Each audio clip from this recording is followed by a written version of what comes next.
با عرض سلام و درود، ادب و احترام به شما همراهان بسیار عزیز و بی‌نهایت ارجمند. امیدوارم هر جای باشید شاد و خوشنود و خوشحال باشید.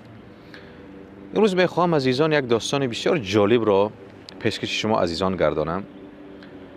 راستی یک داستانی حضرت موسی علیه السلام مرا همواره به فکر کردن وادار میکند، چون همه آن داستان هایی که درباره پیامبران، ولیها و افراد موفق روایت و یا نقل می شوند یک جنبه بسیار جالب و زیبایی دارند اگر ما به آنها و به عمق آن مضمون و محتوا فرو رویم.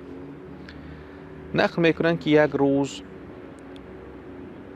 امت حضرت موسی علیه السلام به نزد حضرت موسی می آیند و از حضرت موسی طلب می کنند که موسی، تو که فرستاده خداوند هستی، تو که صاحب کتاب هستی، تو که پیامبر هستی، تو که راهبر ما هستی، ما همه از تو آمدیم تا اینکه تو بیا یک جای دعا کنیم، تو مستجیب الدعا هستی، تا اینکه یک بارانی رحمت ریزد، چون این چند سال است که خشکی آمده، ما دهقانها هیچ حاصلی نمیگیریم و این سال هم اگر بارش نآید، بارشات نشود، این همه زراعت ما چی می شود؟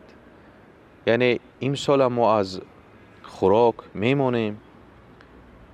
و حضرت موسی چون میدانست و دید که واقعا قحطی آمده است، یعنی بارشات نیست،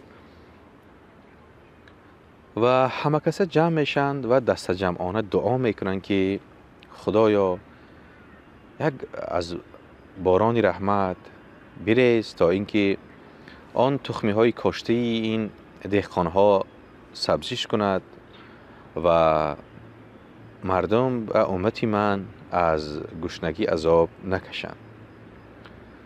و در بین چند دقیقه می گذرد که به حضرت موسی پیام می آید که در بین این نفرانی که اینجا آمدند و یک جای طلبی دعا دارد، یک نفری هست که یک گناه عظیم صادر کرده است.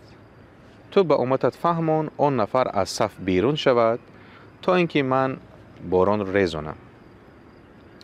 حضرت موسی وقتی که این پیام رو به امت میرساند، در میان امت یک نفر وقتی این حرف را میشنود میلرزد، بدنش میلرزد و همونجا میگه خدایا آخر تو میدانی که آن نفر من هستم و اگر حالا من از صف بیرون شوم، این مردم همه مرا میبینند و این مردم دیگر تا پایان عمر مرا مذمت میکنند که تو گناهگار بودی. گفته خدایا من التجا میکنم، مرا عفو کن، گناه مرا بخش، من دیگر گناه صادر نخواهم کرد، من به این امت خواهم گرایید و هر آنچه که حضرت موسی میگوید آن را عمل خواهم کرد.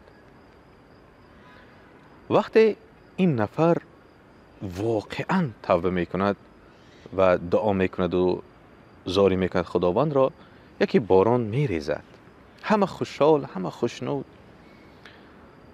وقتی که امت میروند، حضرت موسی علیه السلام از خداوند میپرسد که بار خدایا آیا میتوانی آن نفری را که موجب شده بود، باعث شده بود که باران نریزد، به من معرفی کنی؟ من دانم که او کیست. خداوند در پاسخ میگوید که به حرمت بزرگیم من او را هیچگاه به تو معرفی نمی کنم، من اعلان نمی کنم که او کی بود. او دیگر دوستی ما هست، او دیگر به صف ما وارد شد، تو دیگر نکاو او کیست. یعنی نگاه کنید حضرت موسی علیه السلام که اینقدر مرتبه بلند داشتند، خداوند حتی به موسی علیه السلام نگفت که اون نفر کی بود. یعنی این راز پوشیده ماند بین همان نفر و خداوند، تمام. یعنی حتی نفری سیم، حتی حضرت موسی به این قدر بزرگیش نفهمید که او کی بود، یعنی برای او خداوند اعلام نکرد. با نقل این داستان عزیزان چی گفتن میخواهم؟ بیاید اگر ما واقعا اگر مسلمانی کامل هستیم، بیاید افشا کردن کمبود و مشکلات و دشواری اطرافیان و رفیقانمان را رسانه‌ای نکنیم. یعنی ما کی هستیم که یک نفر یک اشتباه را مرتکب می شود، یک اشتباه را از او سر می زند، ما یکمین کار ما این است که او را به نوار گیریم و در سامانه اجتماعی گذاریم. اما اون نفری را که ما مثلا برای خاطری نمیدونم چی و ما این کار انجام میدهیم، یعنی ما بار فکر میکنیم که مثلا خانواده او چی مثلا عذاب میکشند، مثلا پگاه هم نسلان فرزندی او با فرزندی او کی گفته مراجعت میکنند. یعنی پوشیدن مشکلاتی یک نفر، این از فکر میکنم از خرد، از انسانیت و از آدمگری ما وابسته است که این نه به یگان ادیان این طور نیست که مثلا ما همواره در افشا کردن راز همدیگر شریک باشیم. برعکس، در ما میگن دهان پوشیده 100 طلا. عزیزان دل، من با نقل این داستان دعوای آن ندارم که من روحانی هستم، من متدین هستم و فلان و فلان. نه، تنها همچون یک برادری شما میخواهم، چون که همین مسئله روز به جای کمشوی در ما همین مسئله زیاد شده ایستاده است. چه میشد که از خودی من، از خودی شما، از نزدیکانی ما و شما سر کرده همین کار را رفته رفته کم کنیم.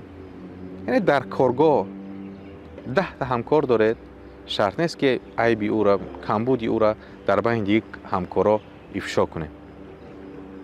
اگر میتونیم در تنهایی، فکر میکنم این مسائلی هستند که بسیار شما شنیده اید. به همین خاطر عزیزان، من باوری کامل دارم که در جامعه امروز که علم اینقدر پیش رفت، جهانبینی مردم اینقدر پیش رفت، به این مسئله ها برگشتن، به این مسئله ها تکیه کردن، این مسئله ها حرف گپ زدن، من فکر میکنم که باید بر وقت به این مسئله نکته میگذاشتیم. به همین خاطر من باوری کامل دارم که شما ما را درست درک میکنید و برای کمبودی این مسئله ها همه کمری همت میبندید. با مرکز خرد بمانید تا بهترین ها را بشنوید.